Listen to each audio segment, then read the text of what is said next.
बिस्मिल्लाहिर्रहमानिर्रहीम। Matric class new mathematics के हवाले से नई वीडियो के साथ हाजिर हैं और आज हम इंशाल्लाह एक्सरसाइज 19.2 के लास्ट क्वेश्चन नंबर 8 को सॉल्व करने वाले हैं। तो बेसिकली इस क्वेश्चन में हम दो इक्वेशंस हमें दी गई हैं, उनका हमें सोल्यूशन सेट निकालना है। उसमें दो मेथड हम इस्तेमाल करेंगे, एक मैट्रिक इन्वर्शन मेथड जिसका मैट्रिक्स मेथड भी कहते हैं, और एक क्रैमर्स रूल। इन दोनों तरीके से हम इसमें जो है इक्वेशंस का सोल्यूशन सेट निकालेंगे, एक्स और वाई की वैल्यूज़ को मालूम करेंगे क्वेश्चन नंबर 1 और क्वेश्चन नंबर 2 में।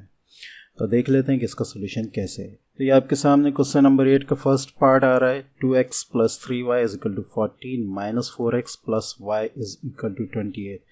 अच्छा, ये मैं बताता चलूँ, इससे पहले सोल्यूशन सेट के आपने बहुत सारे तरीके इस्तेमाल किए, जिसमें सब्स्टिट्यूशन का तरीक़ेकार है, क्लास 9 में आपने एलिमिनेशन के तरीक़ेकार को देखा है।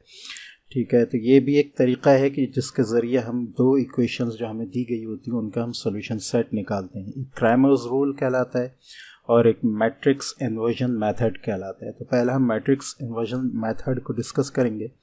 क्वेश्चन नंबर 1 आपके सामने दोनों इक्वेशंस लिखी हैं। ठीक है, इस दोनों इक्वेशंस को हम पहले जो है वो मैट्रिक्स में कन्वर्ट करेंगे। ठीक है, तो कोएफिशिएंट, वेरिएबल और कांस्टेंट्स को हम मैट्रिक्स में कन्वर्ट करेंगे। तो जो कोएफिशिएंट है उनके हिसाब से आपकी जो है वो स्क्वायर मैट्रिक्स बनेगी, 2, 3, -4 और 1, ये आपकी बन गई। ठीक है, मल्टीप्लाई बाय एक्स वाई, ये आपका जो है कॉलम मैट्रिक्स बनेगा। ठीक है, = 14, 28, ये भी आपका कॉलम मैट्रिक्स बनेगा। ये पूरी जो हमें इक्वेशन दी गई है दोनों, इनको हमने मैट्रिक्स में कन्वर्ट कर लिया है। अब हम इसका नाम रख लेंगे a, इसका नाम रख लेंगे x, इसका नाम रख लेंगे b। ठीक है, अच्छा, अब हमने क्या करना है, now equation 1 can be written as, ये जो इक्वेशन है, ठीक है, ये इसको हम लिख सकते हैं कि ax = b, यानी ये a है, ये x है, = b। ठीक है, तो अब हमें मालूम करना है x की वैल्यू। तो x की वैल्यू मालूम करने के लिए a को हम दूसरे साइड पे ले जाएंगे, b से डिवाइड हो जाएगा, और a जो है यानी a आप यूँ कहें समझ लें जैसे 1/2 जो है वो बराबर होता है 2⁻1। ठीक है, तो इसी तरह ये है, b नीचे हो, a नीचे है, ये ऊपर जाकर इन्वर्स हो जाएगा (1 के साथ, और x की वैल्यू हम मालूम कर सकेंगे a इन्वर्स × b के साथ। ठीक है, तो a इन्वर्स मालूम करने का तरीका किसी भी मैट्रिक्स का आप पहले डिस्कस कर चुके हैं कि a inverse = adjoint of matrix a divided by determinant of matrix a।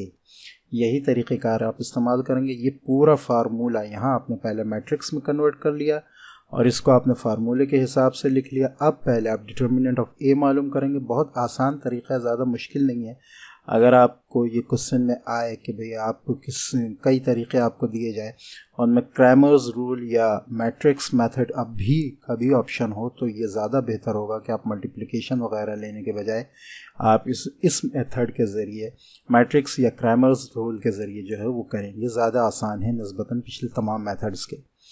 ठीक है, बहरहाल तो डिटर्मिनेंट मालूम करेंगे। डिटर्मिनेंट मालूम करने का तरीक़ेकार आपको पता है। डिटर्मिनेंट का निशान लगा लेंगे आप मैट्रिक्स के नाम के साथ भी, उसकी वैल्यूज़ के साथ भी, और फिर उनको a, d और b, c को जो है वो मल्टीप्लाई कर लेंगे। यहाँ आई थिंक मैंने डायरेक्ट नहीं, नीचे है, हाँ, 2 × 1 2 1 और 3 × -4 a, d - b, c value आ गई। ठीक है, इनको मल्टीप्लाई करने के बाद आपके पास आंसर जो 2 + 14 2 + 12 14 आ जाएगी। ये डिटर्मिनेंट a की वैल्यू आ गई। ठीक है, a इन्वर्स मालूम करने के लिए। ठीक है, अब हम एडजॉइंट ऑफ a मालूम करेंगे। तो a हमारे पास है 2, 3 - 4 1, तो 2 और 1 अपनी जगह रिप्लेस कर लेंगे, 3 और 4 में साइन चेंज हो जाएंगे, एडजॉइंट a आपके पास आ जाएगा। अब x की वैल्यू मालूम करने के लिए हम एडजॉइंट, ये आ गया, ऑफ a, इसको डिवाइड करेंगे 14 से और आगे b से मल्टीप्लाई करेंगे। x = adjoint of a divided by determinant of a multiply by matrix b, यही फार्मूला आपका लगेगा। ठीक है, तो 1 को आप फ्रैक्शन में लिख लेंगे, ये सारे 14 से डिवाइड करके, 1/14 4/14 -3/14 2/14, सब 14 से डिवाइड हो जाएंगे क्योंकि नीचे डिनोमिनेटर में 14 है। और अभी आप इनको कैंसल आउट नहीं करेंगे, डायरेक्ट दूसरी मैट्रिक्स जो b है उसके साथ मल्टीप्लाई में लिख लेंगे और मल्टीप्लाई भी कर लेंगे। ये मैंने मल्टीप्लाई भी करके आपको दिखा दिया है। ठीक है, जब दोनों मैट्रिक्स को मल्टीप्लाई किया, आपको पता है कि क्या तरीक़ेकार है, रो इनटू कॉलम मल्टीप्लाई करते हुए पहले आप चेक करेंगे कि number of rows, number of column जो है वो नंबर ऑफ रोज़ के बराबर है। तो number of column number of rows के बराबर हैं, बिल्कुल।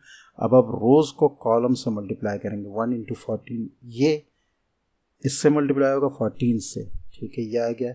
-3/14 28 से मल्टीप्लाई होगा, प्लस आ जाएगा बीच में, ये आ जाएगा।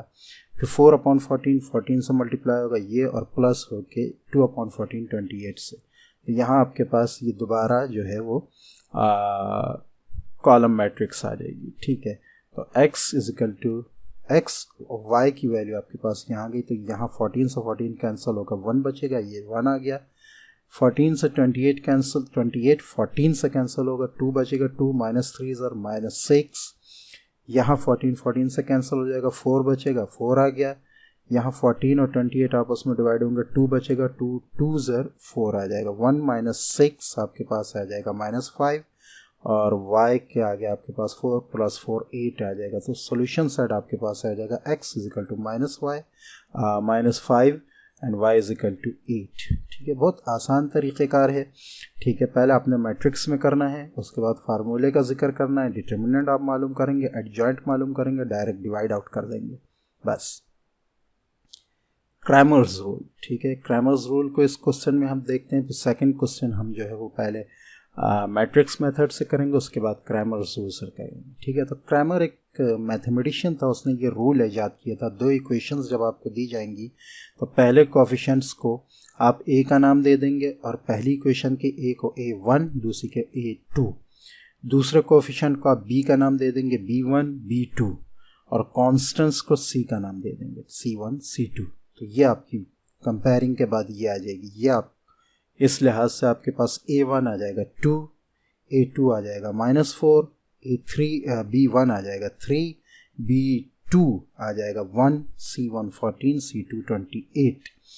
ठीक है, अब क्या करना है आपने अब मालूम कर लेंगे डिटर्मिनेंट ऑफ कोएफिशिएंट्स। ठीक है, ये क्या चीज़ है, देखें, डिटर्मिनेंट ऑफ a आपने मालूम करना है। तो इसमें आप क्या करेंगे कि इसमें जो कोफिशिएंट्स हैं उनके डिटर्मिनेंट मालूम करेंगे। ये देखें, a b a2 b2, ये जो है ये चारों कोफिशिएंट है, ये। ठीक है, तो कोफिशिएंट्स का आप डिटर्मिनेंट मालूम करेंगे। 2 1 2, 3 -4 ये आ जाएगा आपके पास। तो जब इसको आप सॉल्व आउट करेंगे, 2 1 2 आ जाएगा, 3 -3 -4 12, 2 + 12 डिटर्मिनेंट ऑफ a या डिटर्मिनेंट ऑफ कोफिशिएंट्स आपके पास आ जाएगा 14। ठीक है, उसके बाद आप मालूम करेंगे determinant of with respect to x और determinant with respect to y।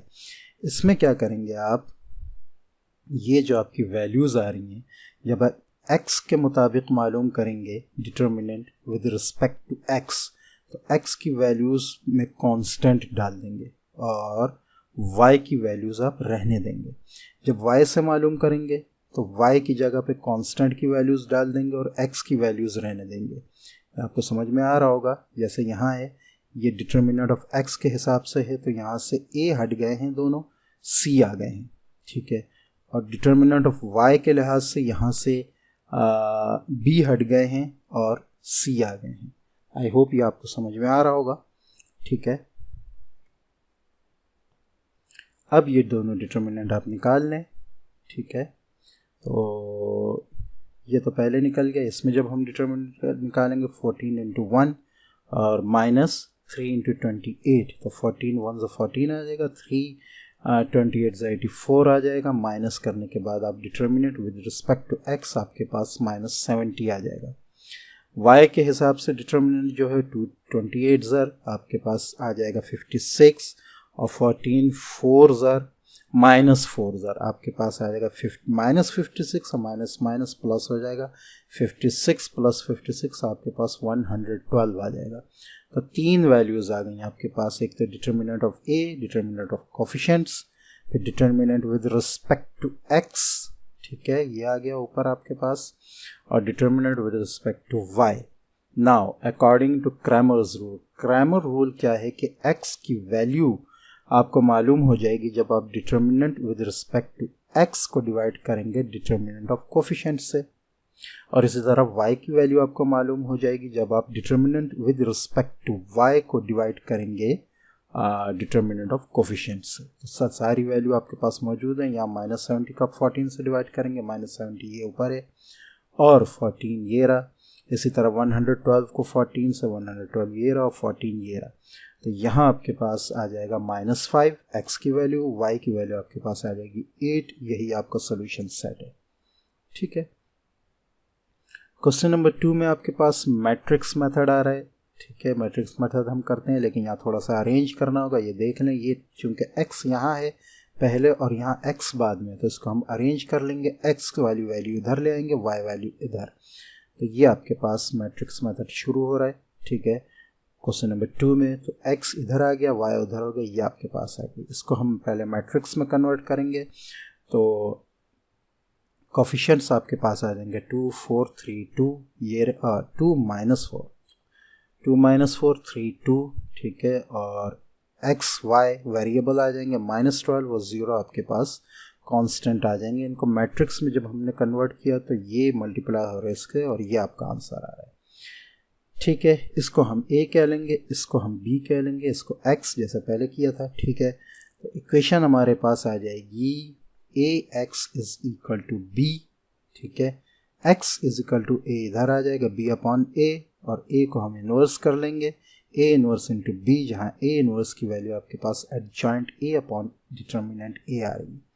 ठीक है, अब आप पहले मालूम करेंगे डिटर्मिनेंट ऑफ a, ताकि पता चल जाए कि सिंगुलर तो नहीं है मैट्रिक्स। ठीक है, तो डिटर्मिनेंट ऑफ a मालूम करेंगे आप, तो 2 2 ज़ा 4, -4 3 ज़ा 12 और माइनस माइनस प्लस। ठीक है, 4 + 12, डिटर्मिनेंट ऑफ a आपके पास 16 आ जाएगा। एडजॉइंट में 2 2 अपनी जगह तब्दील करके वैसे ही रहेंगे, -4 इधर साइन चेंज करेगा, -4 3, तो ये दोनों की इसका साइन 4 हो जाएगा प्लस और इसका माइनस हो जाएगा। ठीक है, नाउ अब आप वैल्यूज़ को जो है पुट करेंगे फार्मूले में। ये फार्मूला है, तो एडजॉइंट a ऊपर, नीचे डिटर्मिनेंट, आगे b से मल्टीप्लाई करेंगे। तो आप पहले डायरेक्ट डिटर्मिनेंट को ऊपर ले जाएंगे डिवाइड करने के लिए, और अगले स्टेप में इनसे मल्टीप्लाई कर देंगे इस मैट्रिक्स को इस मैट्रिक्स से। ठीक है, तो अगर यहाँ देखें आप पहले चेक करें, number of column number of रोज के बराबर है, बिल्कुल बराबर है, 1 2 और 1 2। ठीक है, तो मल्टीप्लाई करने के बाद आई होप कि मल्टीप्लाई तो आपको बहुत अच्छी प्रैक्टिस हो गई होगी, तो उसमें ज़्यादा वजाहत की ज़रूरत नहीं है, फिर भी मैंने आपको बता दिया है कैसे मल्टीप्लाई करेंगे। ठीक है, तो ये -12 यहाँ आ जाएगा, 0 इधर आ जाएगा, -12 यहाँ आ जाएगा, 0 इधर आ जाएगा, ये आ गया आपके पास। इन दोनों की वैल्यूज़ डायरेक्ट 0 आ जाएगी क्योंकि 0 से मल्टीप्लाई हो रहे हैं। ये 2 -12 और -24/16, ये आ जाएगा आपके पास -+ 3 12 36/16। ठीक है, अब आप कैंसल आउट करें इसको, ये आपके पास आ जाएगा 8 2 8 3 -3/2, और नीचे आपके पास आ जाएगा 4 4 4 9 9/4। तो ये x और y की वैल्यू आपके पास -3/2 9/4, यही आपका सोल्यूशन सेट है। ठीक है, क्राइमर्स रूल पे जब हम आएंगे इस इक्वेशन में, तो ये आपके पास इक्वेशन आ रही है, इसको मैंने डायरेक्ट अरेंज कर लिया है। आप बेशक पहले क्वेश्चन लिख लीजिएगा अगर आए तो, ठीक है, फिर अरेंज करिएगा। अब कंपेयर करने के बाद ये A1 A2 B1 B2, ठीक है, और ये x ये y और ये C1 C2। ठीक है, ये आप सारी वैल्यूज़ लिख देंगे। डिटर्मिनेंट ऑफ कोफिशिएंट निकालेंगे, फिर determinant with respect to x, determinant with respect to y। सब का फार्मूला आप पिछले क्वेश्चन में देख चुके हैं। जो जो जगह तब्दील करनी है x और y में, वो भी मैंने आज ही क्वेश्चन में बता दी हैं। ठीक है, ये पूरा आपके पास इसका सोल्यूशन आ जाएगा। ठीक है, तो आपके पास डिटर्मिनेंट ऑफ x आ रहा है -24 और डिटर्मिनेंट ऑफ y आ रहा है आपके पास 36। ठीक है, तो अकॉर्डिंग टू क्रैमर्स रूल, ये ऊपर लिखना है, मैंने बीच में लिख दिया। ठीक है, for x determinant with respect to x divided by determinant of coefficients, और determinant with respect to y divided by determinant of coefficients, ये y की वैल्यू आ जाएगी। तीनों वैल्यूज आपके पास है। -24 को 16 से डिवाइड करेंगे, आंसर आपका 3/2 आ जाएगा। इसको बेशक कैंसल आउट कर दें। ठीक है, ये आपके पास आ जाएगा 8 2 ज़र 8 3 ज़र और इसको भी कैंसिल कर दें आप, ठीक है। 4 4 ज़र 4 9 ज़र, ये आपके पास -3/2 आए, ये 9/4 आ गए, ठीक है। ये दोनों जो हैं ओके, आपके पास ये पूरा नीचे जो है सॉल्यूशन सेट दोनों का आ जाएगा, -3/2 और 9/4, यही आपका फाइनल आंसर है, ठीक है। तो आज हमने एक्सरसाइज 19.2 को जो है वो पूरा कंप्लीट कर लिया है, ठीक है। नेक्स्ट इंशाल्लाह हम इसकी रिव्यू एक्सरसाइज को देखेंगे, तो मिलते हैं नेक्स्ट वीडियो में, तब तक के लिए इजाज़त। अस्सलामु अलैकुम वरहमतुल्लाहि वबरकातुहू।